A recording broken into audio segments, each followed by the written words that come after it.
안녕하세요.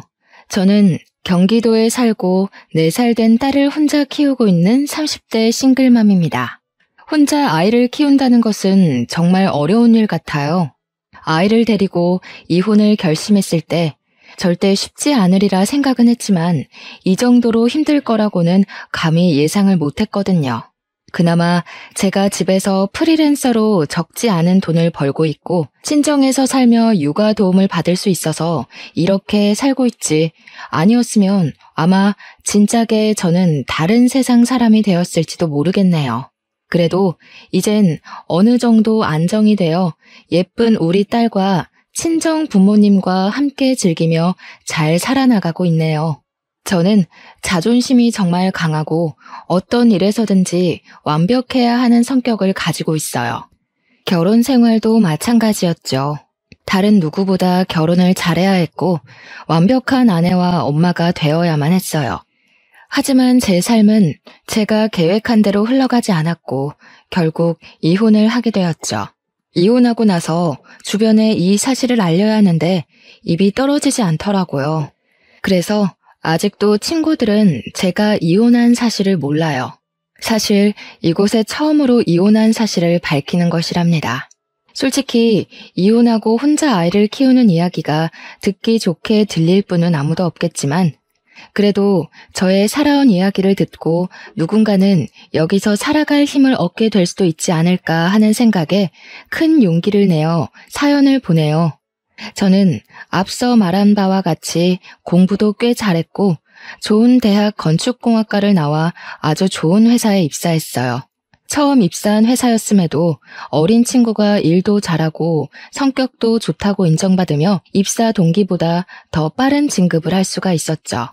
이렇게 승승장구의 인생을 달리고 있는데 어느 날 모르는 번호로 문자가 왔어요.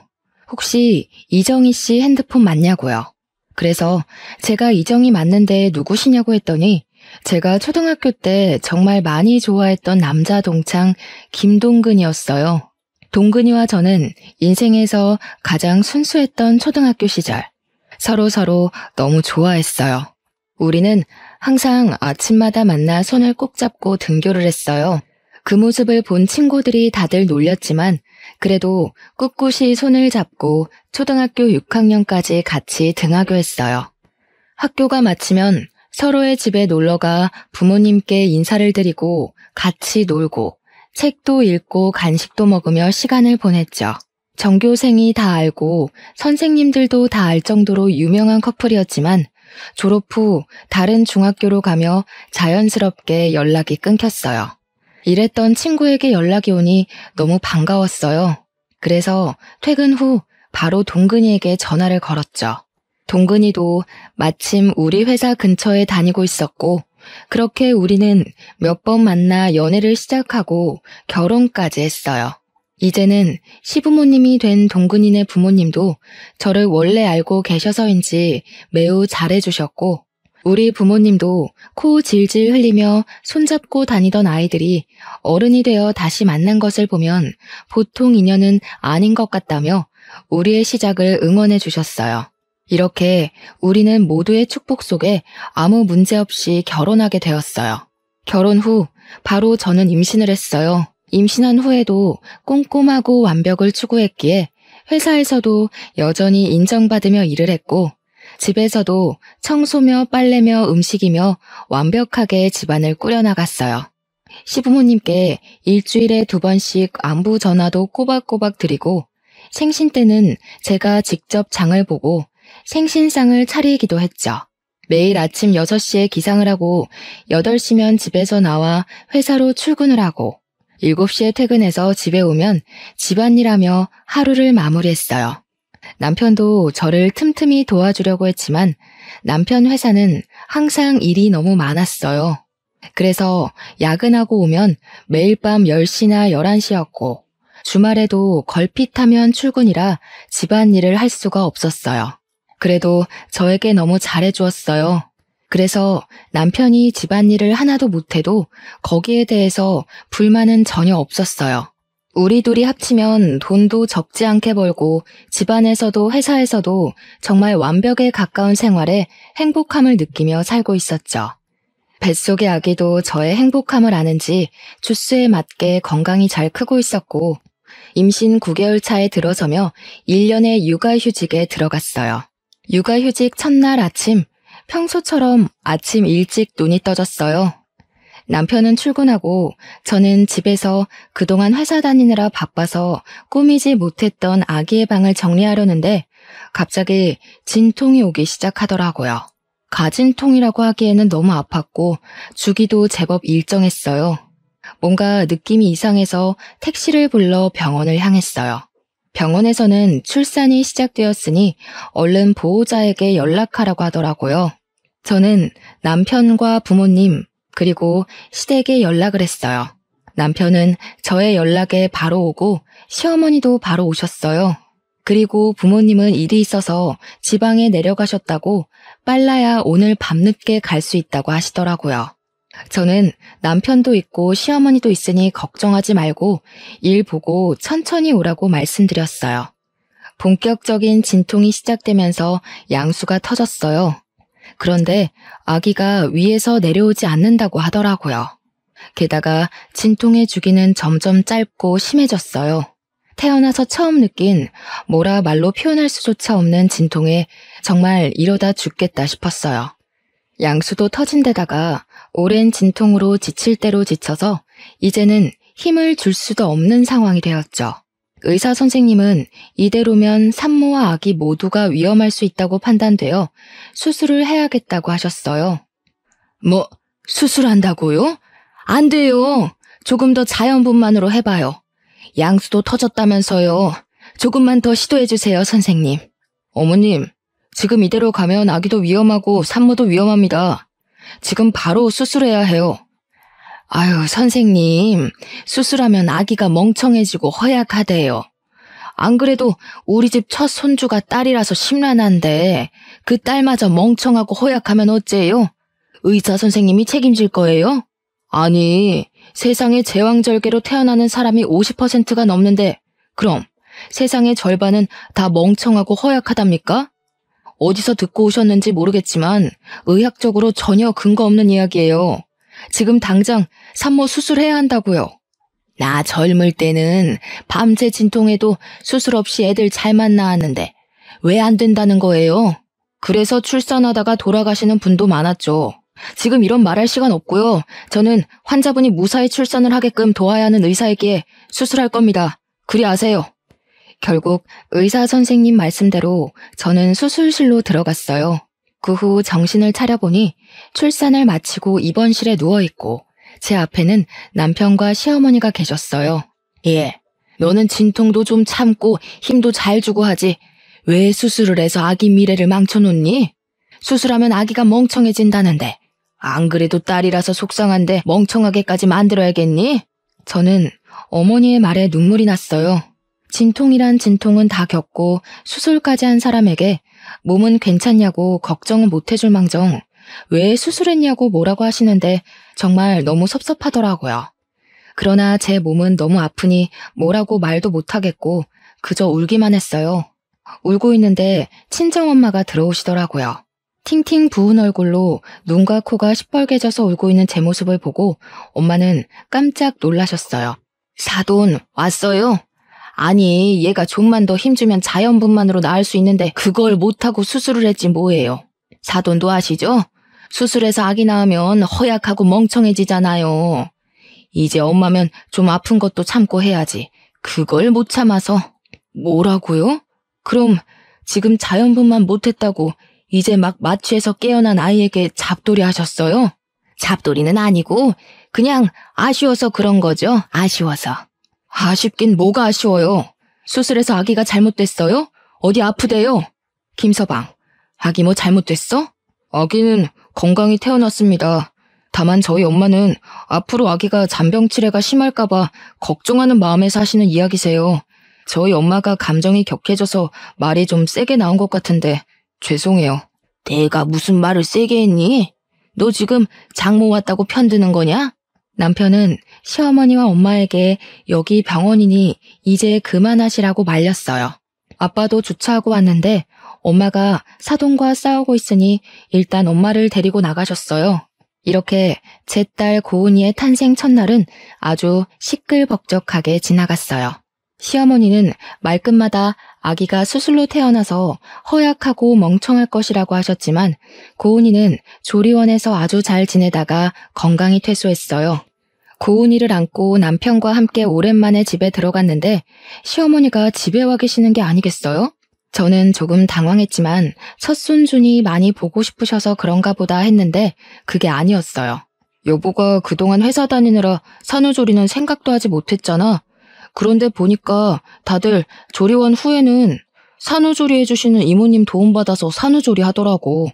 인제 와서 이모님 구하기도 힘들고 해서 내가 우리 엄마한테 여보 산후조리 좀 부탁했어. 사실 조리원에서 집에 오면서 목도 못 가누고 쥐면 아스러질 것 같은 이 신생아를 어떻게 씻겨야 할지 막막하기는 했어요. 아주 조금은 시어머니가 일하고 계시지 않으니 집에서 조금 도와주셨으면 좋겠다는 생각도 하긴 했고요. 근데 막상 정말 집에 시어머니가 계시니 조금 당황스럽더라고요. 그래도 남편이 저를 생각해서 이렇게 했다는 것이 고마웠어요. 그날 밤 저는 수유를 해야 하니 거실에서 자고 남편은 다음날 출근해야 하니 큰 방에, 어머니는 작은 방에서 주무셨어요. 고은이가 새벽에 배고프다고 울길래 모유를 먹이려는데 잘 되지가 않더라고요. 분명히 조리원에서 퇴소하고 집에 와서는 잘 먹었는데 밤이 되니 먹이도 않고 잘 물지도 못했어요. 고은이는 짜증이 났는지 더 크게 울고 그 울음소리에 어머니가 작은 방에서 주무시다가 나오셔서 무슨 일이냐고 물어보셨어요. 고은이가 우유를 먹지 못하네요. 배고파서 우는 것 같은데 일단 조리원에서 받은 비상용 분유라도 먹여야겠어요. 저 잠깐 분유 좀 타고 있을게요. 고은이 좀 안아주세요. 뭐? 아기 분유를 먹인다고? 사람이 사람 젖을 먹어야지 소젖을 어떻게 먹이니? 그래도 아기가 뭐 다른 거 대체해서 먹을 수 있는 것도 아니고 배고파서 이렇게 우는데 어떻게 해요? 아기한테 소젖 먹이면 애 성격 다 버린다. 안 그래도 수술해서 애는 멍청하고 허약할 텐데 너는 애한테 소젖 먹여서 성격도 드세네로 키우고 싶어? 시어머니는 우리 아들 내일 출근해야 해서 푹 자야 하는데 딸이라는 애가 아빠한테 도움이 안 된다며 우는 고은이를 빼앗듯이 안으셨어요. 그리고 고은이를 달래보려고 하셨지만 고은이는 역시 울기만 했죠. 기저귀를 갈아도 소용없었어요. 우리 동근이는 신생아 때도 모유도 잘 받아먹고 기저귀만 갈아줘도 한 번도 이렇게 안 울고 키웠는데 얘는 계집애가 왜 이렇게 유별나니? 네 성격 그대로 빼다 박았네 박았어. 어머니가 고은이를 안고 돌보며 왜 이렇게 우냐고 온갖 짜증을 다 부리시는데 저도 화가 나더라고요. 그래서 제가 고은이를 보겠다며 안고 모유를 다시 주려고 시도했어요. 역시나 고은이는 울기만 하고 먹지를 못했어요. 수술해서 나온 아이라 멍청해서 제 엄마 젖도 물지 못하나 보다. 그니까 엄마가 됐으면 좀 힘도 잘 주고 진통도 참을 것이지 그깟 진통 하나 못 참아서 의사가 수술하란다고 옳다쿠나 하고 수술했니? 시어머니는 고은이가 울 때마다 애가 저를 닮았다고 하시고 수술해서 나와서 성격이 이 모양인 것 같다는 말도 안 되는 소리를 계속하셨어요. 그런 이야기를 듣고 있자니 화가 났지만 당장 고은이가 죽을 듯이 울어대서 시어머니의 잔소리에 일일이 대응할 만큼의 여력이 되지 않았어요. 결국 고은이는 울다가 새벽녘이 되어서야 잠이 들었어요. 고은이는 아침에 남편이 출근하고 난 이른 아침에도 모유를 여전히 먹지 못했어요. 고은이는 집이 떠나가라 울었어요. 밤새도록 모유만을 고집하시던 어머니는 결국 젖병에 분유를 타서 오셨어요. 젖병에 분유를 타서 주자 고은이는 허겁지겁 먹더라고요. 소젖 다 주니까 잘 먹네. 사람이 사람 젖을 먹어야지 소젖을 저리 먹으면 어째? 안 그래도 성격이 고약할 것 같은데 한 손가락 했어. 안 그래도 수술해서 몸이 비실비실할 텐데 걱정이다 걱정이야. 어머니는 고은이가 분유 먹는 모습을 보며 매우 못마땅해 하셨어요. 화가 났지만 전날 밤부터 지금까지 고은이의 울음소리에 저도 지칠 대로 지쳐서 뭐라고 대꾸할 힘도 없더라고요. 그래서 그냥 또 그러려니 하고 넘겼어요. 고은이가 분유를 다 먹고 잠이 들고 저도 아침을 좀 먹으려는데 어머니가 미역국을 한 솥 끓여 놓으셨더라고요. 어머니는 고은이도 이제 잠잠해졌으니 같이 아침 먹자고 상을 차려주셨어요. 밥상에 수저와 밥을 놓으셔서 도와드리려고 하니 저보고 너는 앉아있으라고 하시더라고요. 저는 앉아있으면서 시어머니의 밥상을 받을 며느리가 이 대한민국에 몇이나 될까 생각했어요. 사실 고은이 낳기 전을 돌아보면 어머니는 저에게 너무 잘해주셨거든요. 제가 임신했을 때 먹고 싶은 음식이 있다고 하면 바로 만들어주시고 시댁에서도 설거지 한 번을 시키지 않으셨어요. 이렇게 좋으신 분인데 지금은 산후조리 해주시느라 어머니도 피곤하셔서 말이 다소 거칠게 나오는 것뿐이지 제가 싫거나 한 건 아닐 것으로 생각했어요. 정말 감사히 밥을 먹으려는데 제 미역국 그릇에는 미역에 국만 없이 맑은 국물만 있고 어머니 본인의 국그릇에는 미역에 소고기까지 잔뜩 있더라고요. 어머니, 저를 생각해서 이렇게 미역국 끓여주신 건 너무 감사한데요. 저도 미역 좀 주세요. 미역을 많이 먹어야지 붓기도 빨리 빠지고 회복이 잘 된대요. 저는 제가 이 말을 하면 어머니가 본인의 국그릇을 제 국그릇과 바꿔주실 줄 알았어요. 그런데 어머니는 미역이 하나도 없다며 점심때 준다는 말씀만 하시고는 혼자 미역과 소고기를 다 드셨어요. 저는 기분이 확 상해서 밥 먹기 싫었지만 먹는 것 가지고 뭐라고 하는 것도 좀 그래서 그냥 꾸역꾸역 먹었네요. 아침 이후 점심, 저녁 식사에 모두 제 국그릇엔 소고기는커녕 미역도 없었어요. 그뿐만 아니라 고은이가 울 때마다 어머니는 내가 수술로 아기를 낳아서 애가 이 모양이라고 하시며 한 번은 안아주시지 않았어요. 오히려 어머니는 작은 방 문을 걸어 잠그시고 낮잠을 주무시거나 핸드폰으로 영상을 시청하셨죠. 저는 그 시간 동안 우는 고은이를 돌보느라 제대로 쉬지도 못했네요. 고은이가 울다가 잠이 들고 어머니도 낮잠을 주무실 때 물 좀 먹으려고 냉장고를 열었는데 남편이 좋아하는 매운 반찬이 가득하더라고요. 솔직히 모유 수유를 생각보다 일찍 끝내서 저도 먹을 수 있었지만 만약에 지금 모유 수유 중이었다면 이 집에서 제가 먹을 수 있는 것이라곤 미역과 소고기 하나 없는 미역국뿐이었어요. 냉동실을 보니 저는 항상 비상용으로 국을 얼릴 때도 전자레인지 사용이 가능한 용기에 소분해서 얼렸는데 비닐봉지채로 국이 얼려 있더라고요. 그 밖에 생선, 오징어도 비닐봉지 그대로 얼려 있었어요. 한마디로 냉동실은 난장판이 되어 있었어요.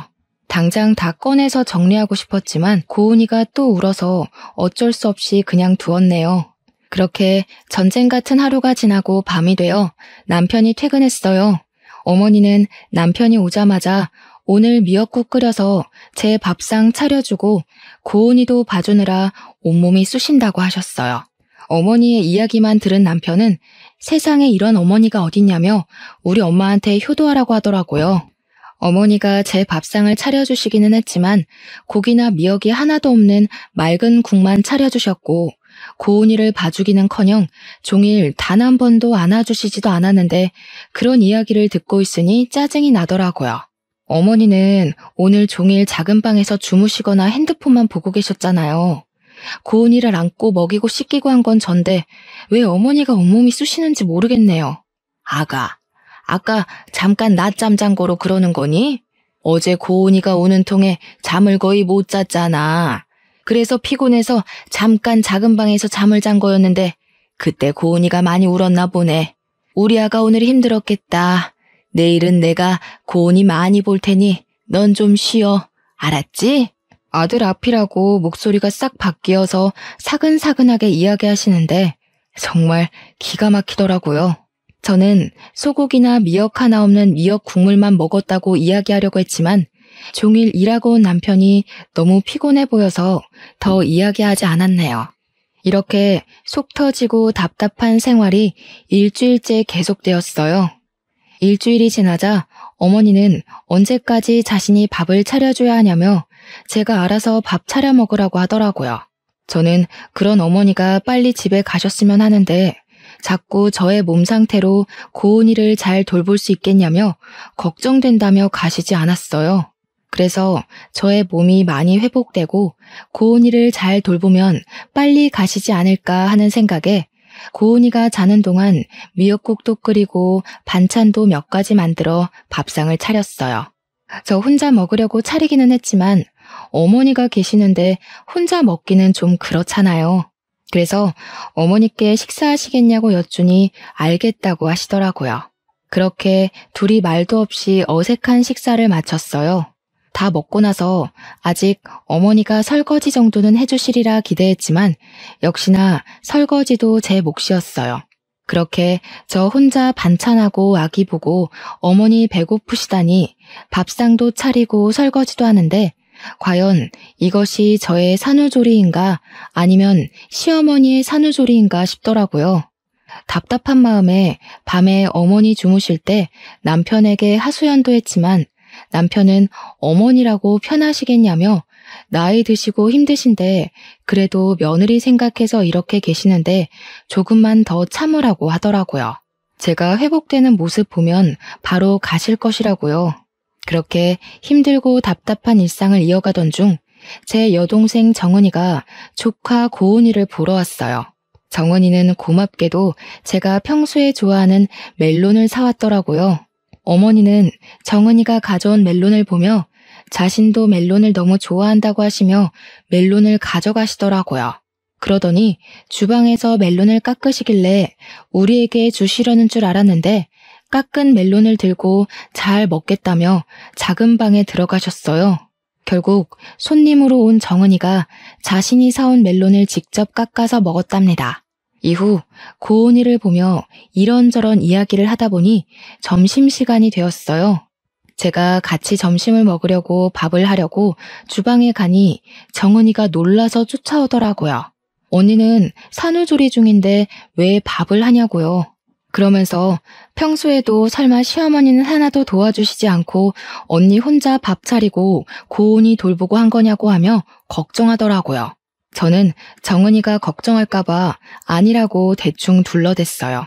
정은이는 저를 위해 미역국도 소고기를 듬뿍 넣어서 끓여주고 밥도 하고 냉동고에 있던 떡갈비도 구워서 한 상 잘 차려주었어요. 우리끼리 편하게 먹고 싶었지만 그래도 작은 방에 시어머니가 계시는데 그건 도리가 아닌 것 같아 작은 방에 갔어요. 어머니는 멜론 한 통을 다 드시고 코를 골며 주무시고 계시더라고요. 제가 깨워서 식사하시라고 하니 비몽사몽으로 안 먹는다고 하시고는 다시 주무셨어요. 우리끼리 맛있게 먹고 상을 치우려는데 어머니께서 나오셨어요. 세상에, 시어미 잔다고 깨우지도 않고 너희끼리만 먹었냐? 진짜 너무하는구나. 어머니, 제가 아까 밥 다 준비해서 깨웠는데 어머니가 안 먹는다고 하셔서 저희끼리 먼저 먹었어요. 지금 바로 다시 차려드릴게요. 됐다, 고양 것. 엎드려 절받기도 아니고 내 딴에는 그래도 너 생각해서 불편한데도 여기 와 있는데 그런 내 생각은 안 하고 너희끼리만 먹냐? 나도 그런 밥상 받고 싶지 않다. 어머니는 저와 정은이에게 화를 버럭 내시더니 작은 방에서 핸드폰을 가져와 남편에게 전화를 걸었어요. 아들아, 이 애미가 억울해서 살 수가 없구나. 나 딴에는 착한 시어머니 노릇하고 싶어서 며느리 힘들까봐 산후조리 도와주러 왔더니만 이년은 미역국이 맛이 없다느니 하면서 나한테 타박만 하는 거 아니냐? 아들아, 내가 이렇게 힘들게 사는구나. 어휴, 이걸 말할 사람이 우리 아들밖에 없어서 전화했다. 그래, 저녁에 보자꾸나. 없는 말까지 지어내는 시어머니의 충격적인 두 얼굴에 할 말을 잃고 말았습니다. 시모는 자신의 방에 들어가서 나오지 않길래 여동생이랑 오랜만에 이야기도 나눌 겸 작은 방으로 들어가서 고은이랑 같이 놀아주고 있었어요. 그러다 제가 깜빡 잠이 들고 말았는데 여동생이 저를 급히 흔들어 깨우더라고요. 눈을 뜨자마자 시어머니의 까랑까랑한 목소리가 제 귀를 찌르더군요. 너네 지금 나 왕따 시키니? 아니, 너희들끼리 음식도 맛있는 거 시켜 먹으면서 하하호호 작은 방에서 무슨 얘기를 그렇게 오래 하니? 너희 설마 시애미 흉 봤니? 맞네, 맞아. 내가 그렇게 안 봤는데 사돈처녀까지 한통속이네. 서러워서 살겠니? 어휴. 일방적으로 말을 쏟아내고 방문을 쾅 하고 닫고 나가셨습니다. 저는 잊지도 않은 말을 술술 지어내는 어머니의 행동에 너무 당황했어요. 그리고 정은이에게 이런 어머니의 모습을 보여주기 부끄러워 일단 정은이는 집으로 급히 보냈어요. 그날 저녁, 매일 야근으로 늦게 오던 남편이 칼퇴근하고 일찍 집으로 왔어요. 아까 엄마가 전화해서는 처제 불러서 어머니 흉봤다던데 사실이야? 너는 어떻게 너 산후조리 해준다고 오신 엄마한테 그렇게 할 수가 있어? 얘야, 됐다. 안 그래도 아기 낳고 힘들 우리 며느리한테 그런 소리 하지 마. 원래 여자들이 아기 낳고 하면 우울해서 조그만 일에도 서운해하고 그런 거야. 아기 신생아 때는 남편과도 죽일 듯이 싸우는데 시어미인 나한테는 얼마나 그간 불만이 많았겠니? 어머니가 나를 다 이해한다는 식으로 얘기하시며 화난 남편을 달래시는데 제가 귀신에 홀린 것도 아니고 이건 뭔가 싶더라고요. 솔직히 그동안 어머니 고은이 한 번도 안아주시지 않으셨어. 그래, 그건 이해해. 고은이는 어머니 딸이 아닌 내 딸이니까. 그런데 산후조리 해주신다고 오셔서 내가 삼시세끼 밥상 다 차려드리고 설거지도 했어. 알아? 지금 고은이 갓 출산한 것도 아니고 이제 이 정도 지났으면 밥도 하고 설거지도 좀 할 수 있는 거 아니야? 그럼 뭐 평생 산후조리랍시고 우리 엄마 밥상만 받아 먹으려고 했어? 그리고 처음에는 우리 엄마가 너 미역국도 끓여주고 했잖아. 미역국? 그래, 미역 국물 끓여주셨지. 미역국이라고 주셨는데 국에 고기는커녕 미역 한 줄기도 안 보이더라. 진짜 내가 요새는 이게 나의 산후조리인지 어머니의 산후조리인지 모르겠어. 이럴 바엔 차라리 어머니 집에 가시고 나 혼자 있는 편이 낫겠어. 아이고, 이 늙은이는 사라져야지. 네 마음 잘 알겠다. 내가 있는 게 오히려 너에게 스트레스니 이 늙은이는 가마. 어머니는 제 이야기를 듣고 엄청 속상한 표정을 지으시며 작은 방으로 가셨어요. 그러고는 어머니의 짐을 다 챙겨서 나오시더라고요. 엄마, 지금 왜 다 챙겨 나왔어? 지금 가게?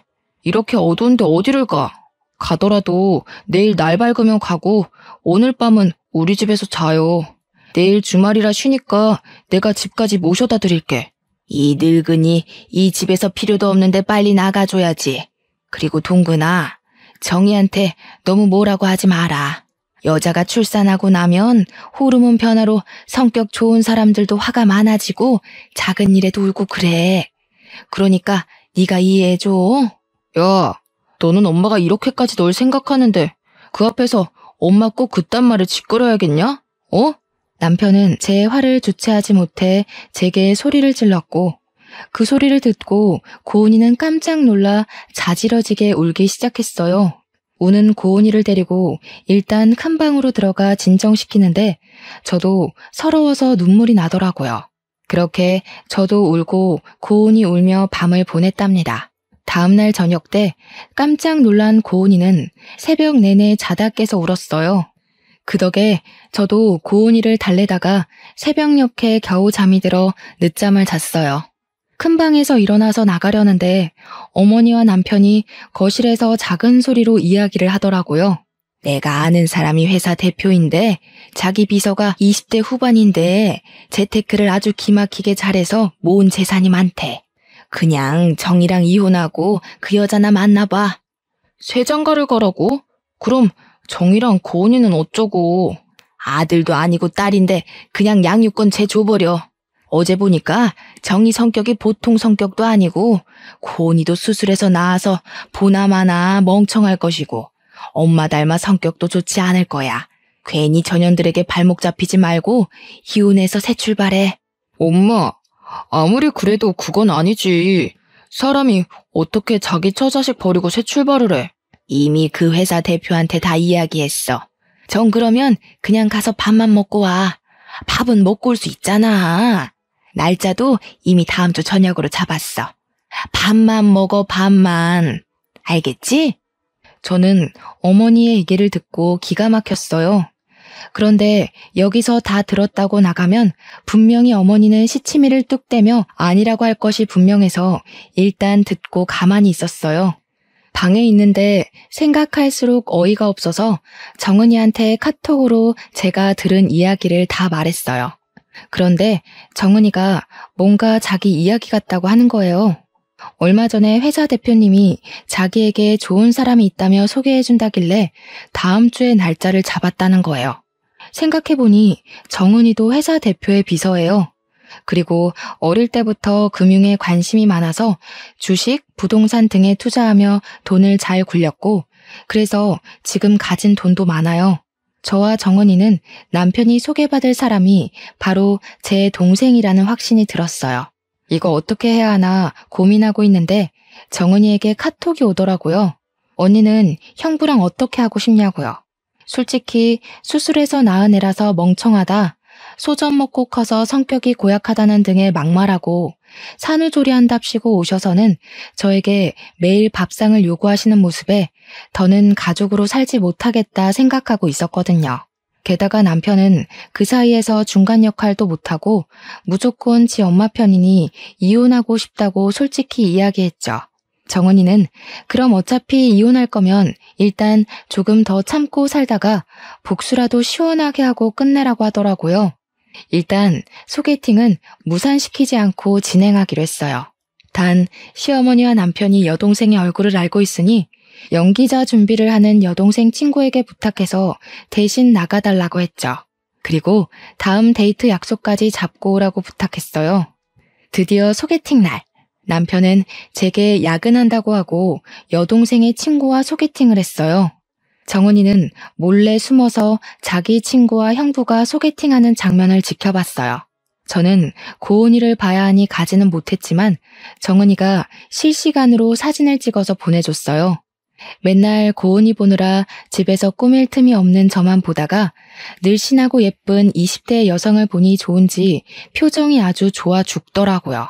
남편이 먼저 여동생의 친구에게 다음 데이트는 언제 할지 물었고 그 주 주말에 둘이 만나기로 약속을 잡았다고 하더라고요.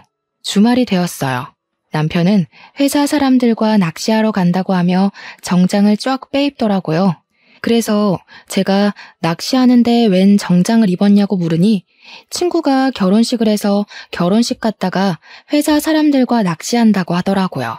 역시 남편은 여동생의 친구를 만났고 남편이 손도 잡고 어깨 동무도 하더라고요. 여동생의 친구가 팔짱을 끼니 해벌쭉하고 웃는데 정말 당장 쫓아가 따지고 싶더라고요. 정은이는 남편이 하는 모든 행동 하나하나를 빼놓지 않고 사진을 찍었어요. 그리고 여동생 친구의 얼굴은 모자이크 처리를 하고 남편 얼굴만 잘 보이게 편집해서 제게 보내줬어요. 월요일 아침 정은이는 남편 회사의 게시판에 개발팀 대리 김동근의 실체라는 제목으로 모든 사진을 올렸어요.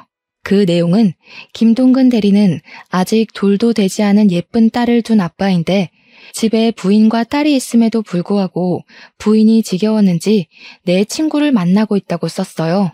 순진한 내 친구는 이 사람이 유부남인지도 모르고 몇 번 밥 먹고 데이트했다는데 자신이 만난 남자가 유부남인 것을 알고는 충격에 휩싸였다고 하며 이런 김동근 대리에 대해서 어떻게 생각하시는지 사내 직원들의 의견을 묻는다고 적었어요. 댓글을 보니 누군가가 김동근 대리는 회사에서 평이 아주 좋은 분인데 그럴 리가 없다며 그냥 와이프와 데이트한 것인데 오해하고 쓴 글 아니냐고 하더라고요. 그런데 그 밑에 댓글을 보니 자기가 김동근 대리의 아내 되시는 분을 안다면서 그분은 키가 작고 통통한 체형인데 여기 모자이크 처리된 사진 속의 여자분은 키도 크고 늘씬한 것이 아내는 확실히 아니라고 적혀 있었어요. 그 댓글로 인해 남편은 자기 자식 낳아준 아내를 버리고 새로운 여자를 찾아 나선 천하의 나쁜 놈이 되어버렸어요. 저는 동생의 작품에 감탄하며 저는 저의 복수를 시작했어요. 저는 작은 방에서 주무시고 계시는 어머니의 핸드폰을 가져왔어요. 그리고 어머니의 핸드폰에 카톡으로 들어가 정은이가 보내준 사진들을 첨부했어요. 그 밑에는 이명자님의 아들 김동근은 딸이 있는 가정의 가장인데 부인이 지겨웠는데 새로운 여자를 만나고 있다는 내용을 함께 적어 카톡에 저장된 모든 지인에게 전송했어요. 그리고 제가 준비한 음성 파일을 하나 더 보냈어요. 사실 어머니가 남편에게 새로운 출발을 하라고 권하신 그날 이후부터 어머니가 저에게 했던 말들을 다 녹음했거든요.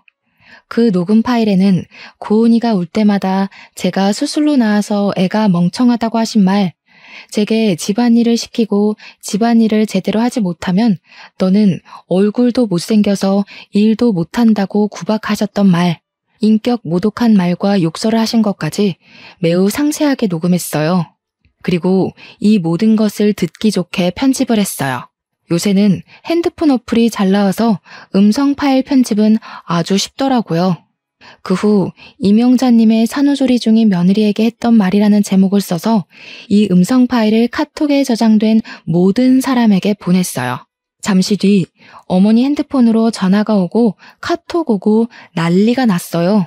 어머니 친구분 중에는 나도 엄마가 수술해서 나왔는데 그럼 나도 멍청한 거냐며 어떻게 같은 여자가 돼서 며느리한테 그러냐고 너같이 무식한 년이랑 더는 만날 수 없다며 화를 불같이 내셨어요. 어머니가 전화하고 카톡하며 이 사태를 수습하고 있는데 남편이 죽을 상을 짓고 집에 오더라고요. 엄마가 소개해준 그 여자와 데이트한 사진을 누가 사내 게시판에 올려서 사장실에까지 끌려가서 혼났대요. 그리고 본사에서 쫓겨나 아무 연고가 없는 지방으로 발령을 받았다더라고요. 저는 그렇게 괴롭게 하던 모자가 쩔쩔매는 모습을 보니 웃음을 참을 수가 없었어요.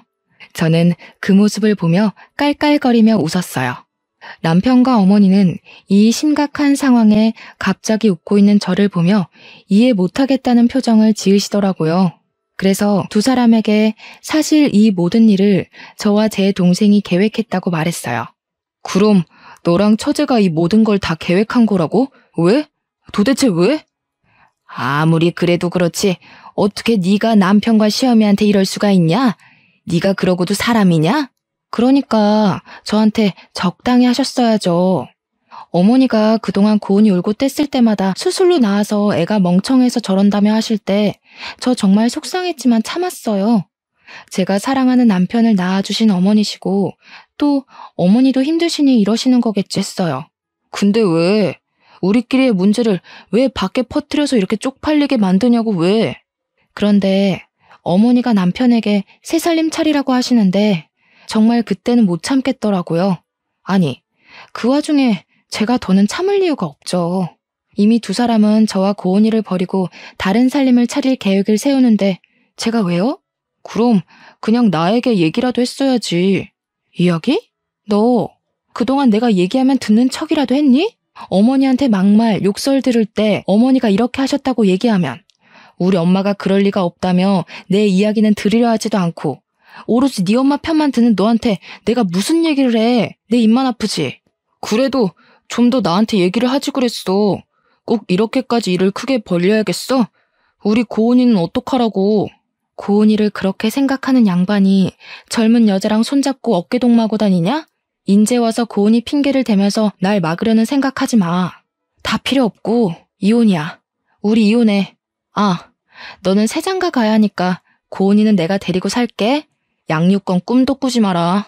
저는 남편과 어머니께 그동안 참고 왔던 모든 서러운 것들을 다 이야기했어요. 그리고 저와 고은이의 짐을 챙기고 고은이를 안고 집에서 나왔어요. 남편과 어머니는 망연자실한 표정으로 주저앉아 이제 어떻게 사냐며 울고 있더라고요. 밖으로 나가니 이미 정은이가 와 있더라고요. 정은이의 도움으로 짐을 싣고 차에 타 친정으로 갔어요. 엄마는 정은이에게 들어 대충 제 상황을 알고 계셨어요. 그러면서 그런 집구석에서 참고 있는 건 멍청이 같은 짓이라고 하시며 그동안 고생했다고 저를 꼭 안아주셨어요. 엄마에게 행복하게 잘 사는 모습 보여드리고 싶었는데 그러지 못하고 이혼이라는 큰 부류를 저지르고 왔는데도 뭐라고 하지 않으셨어요. 오히려 잘했다고 이야기해 주시니 너무 감사하고 죄송하더라고요. 그 뒤로 우리의 이혼은 빠르게 진행되었어요. 시어머니는 부끄럽다고 지인들과 연락 다 끊고 남편 따라서 아무도 알지 못하는 지방에서 있는 듯 없는 듯 살고 계시다고 하더라고요. 저는 제가 다니던 회사 인사부 팀장님이 제 사정을 어떻게 아시고 사무실 직원에서 재택 프리랜서로 전환해 주셨어요. 그 덕에 친정에서 고은이를 돌보며 일을 할 수 있게 되었어요. 그리고 싱글맘들을 위한 작은 모임도 만들었어요. 제가 싱글맘이 되어보니 생각보다 너무 힘들더라고요. 경제적인 여건도 되고 친정의 도움을 받는 저도 이렇게 힘이 드는데 그렇지 못한 상황에 놓인 싱글맘들은 정말 너무 힘들겠더라고요. 그래서 싱글맘들끼리 모여 서로 위로해주고 도와주면 좋겠다 싶었거든요. 그리고 모임 멤버들 중에서 여건이 되는 사람들끼리 모여 봉사활동을 꾸준히 하고 있어요. 그 결과 얼마 전에는 시에서 좋은 일 한다고 봉사상도 받았답니다. 공부도 일도 생활도 모든 것이 완벽해야만 했던 제가 이렇게 이혼 이야기하며 사연을 보내기까지 정말 많은 고민을 해야 했어요. 글을 써놓고 보낼지 말지 오랜 시간 생각하다가 이혼한 저 자신을 자체로 인정하고 받아들이기 위해 큰 결심을 하고 드디어 이렇게 사연을 보내네요.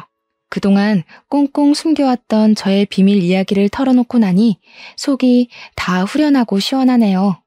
사실 처음에 이혼하고 나서 저는 결혼과 인생에 실패한 사람이라며 자책만 하고 살았어요. 그러나 저만 보면 사랑스럽게 웃어주는 우리 고은이를 보며 살아갈 희망을 얻고 용기를 내었네요. 아마 제 사연을 듣고 있는 분 중에도 저처럼 이혼하시고 저의 지난날처럼 힘들어하시는 분들도 계실 거예요. 물론 이혼을 하면 많이 힘들죠. 하지만 이혼은 실패가 아니라 새로운 인생의 시작일 뿐이라는 생각으로 열심히 살아내셨으면 좋겠어요. 저 역시 이혼의 아픔을 딛고 이겨내서 앞으로도 더 열심히 살아가겠습니다. 제 아무리 추운 겨울이라고 해도 시간은 흐르고 흐르면 언젠간 반드시 따뜻한 봄날이 오잖아요. 지금 너무 힘든 시간을 보내고 있다고 해서 너무 절망에 빠져있지는 마세요. 언젠가 우리의 인생이 흐르고 흐르다 보면 반드시 봄날이 올 것이에요. 그러니 우리 모두 힘내서 하루하루를 최선을 다해 열심히 살아봐요. 오늘도 다들 파이팅입니다. 지금까지 저의 사연 들어주셔서 감사합니다.